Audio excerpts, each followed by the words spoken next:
Y desde luego, desde ese lugar, desde esa óptica, en la tierra, el mal sigue pretendiendo destruir al bien. ¿Cómo lo hace ahora? Lo hace siendo él el acusador, siendo él el calumniador, siendo él el adversario. Fíjense que una de las cosas que hizo Satanás en el huerto del Edén fue mera y sencillamente embaucar a Adán y a Eva. Y después que los embaucó, ¿qué hizo? Les creó sentido de culpa por el error cometido y los forzó a esconderse de la presencia de Dios.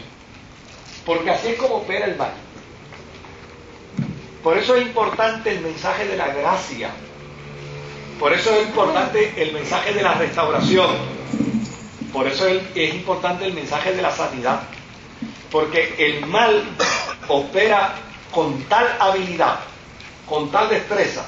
Mire, la primera experiencia que vive una persona cristiana que peca es que después que peca no se atreve a darle la cara a Dios. No sabe dónde meterse. No sé cómo justificarse, ¿no? Sí. O cae en la trampa de la justificación. Pero inmediatamente, y lo que es terrible, mire, nosotros tenemos en nuestra naturaleza humana, tenemos un pequeño diablito que nos acompaña, Como los muñequitos que había hoy. que se llama el superego. Oiga, como fastidia ese tipo en la conciencia. Usted lo hace mal y como usted no se puede desligar de él, él se va con usted. Y si usted se sienta a comer, allí le está acordando que lo hizo mal. Y usted se acuesta a dormir y allí está él, lo hiciste mal. Y usted llega a la iglesia y ahí viene él con usted, porque no se quedó en la casa, se vino a fastidiar con usted. Lo hiciste mal. Y donde quiera que usted se mete, ahí está él. Es un instrumento que usa Satanás, precisamente en nuestra propia naturaleza humana, en detrimento de nuestra propia existencia. Entonces, ¿por qué es importante el conocer la gracia? ¿Por qué es importante el conocer la misericordia? ¿Por qué es importante el conocer la restauración? Pues por la tesis de Juan: hijitos, estas cosas yo te las escribo para que no peques, pero si pecas, o sea, no dejes que Satanás te venga a fastidiar la vida. Si pecas, no dejes que Satanás venga a crearte un sentimiento de culpa que te separe de la comunión con Dios. Si pecas, abogado tienes para con el Padre, a Jesucristo, el Hijo de Dios. Desde luego, dentro de la cosmovisión antiguo testamentaria, Satanás era ese ángel de luz que estaba en el cielo y que una vez se llenó de soberbia, una vez se engrandeció,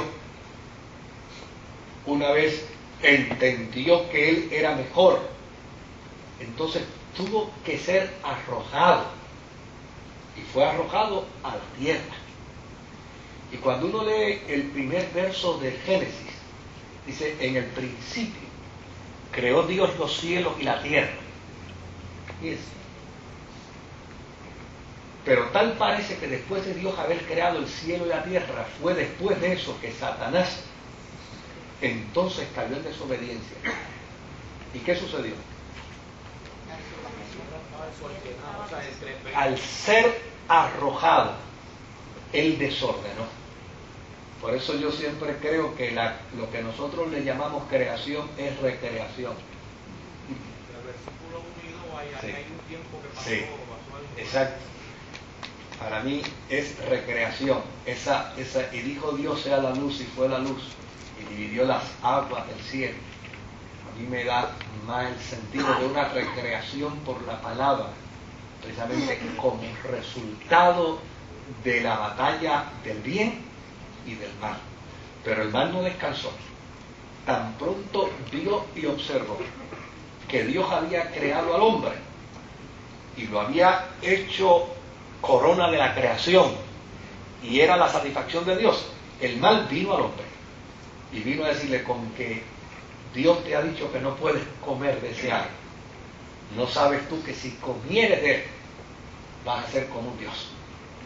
Fíjese que entonces vuelve de nuevo el mal en esa batalla contra Dios a tratar de dislocar el propósito de Dios.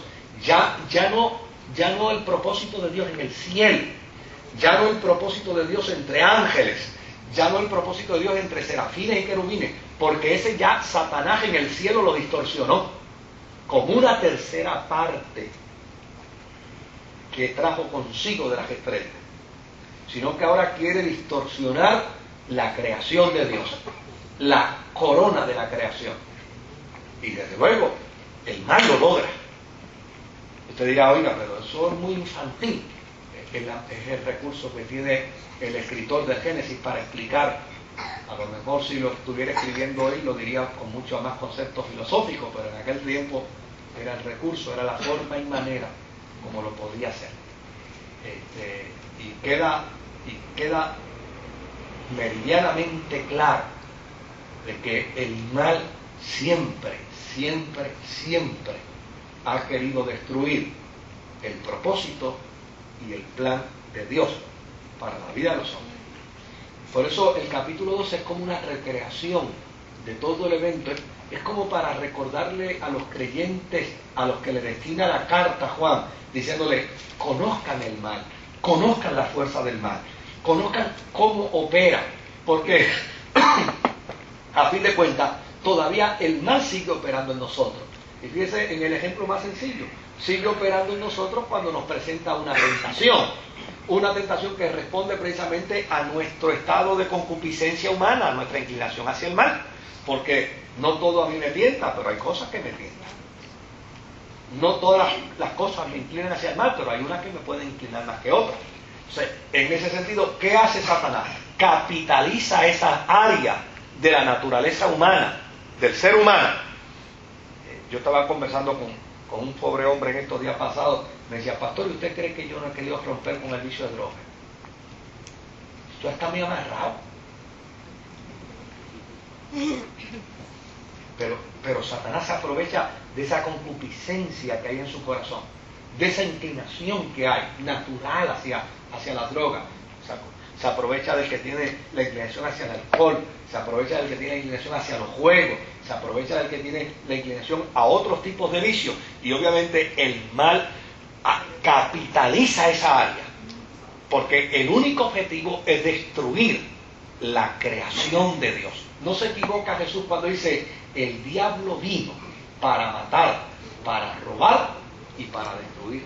O sea, el tipo lo que vino es a fastidiarle la vida al ser humano, que es la corona de la creación de Dios. Y es como si Juan estuviera recapitulando todo esto en la vida de los cristianos, porque les quiere decir a los cristianos: hermanos, él es acusador, él es calumniador, él es adversario, y de alguna manera te va a hacer la vida imposible. Ahora, vayamos a los versos 10 y verso 12.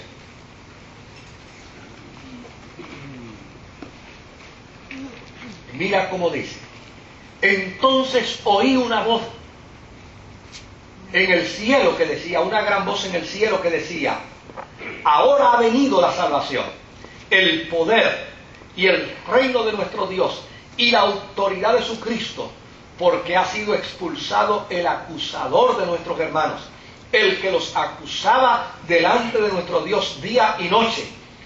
Ellos lo han vencido por medio de la sangre del Cordero y de la palabra del testimonio de ellos, que menospreciaron sus vidas hasta la muerte. Por lo cual, alegraos cielos y los que moráis en ellos.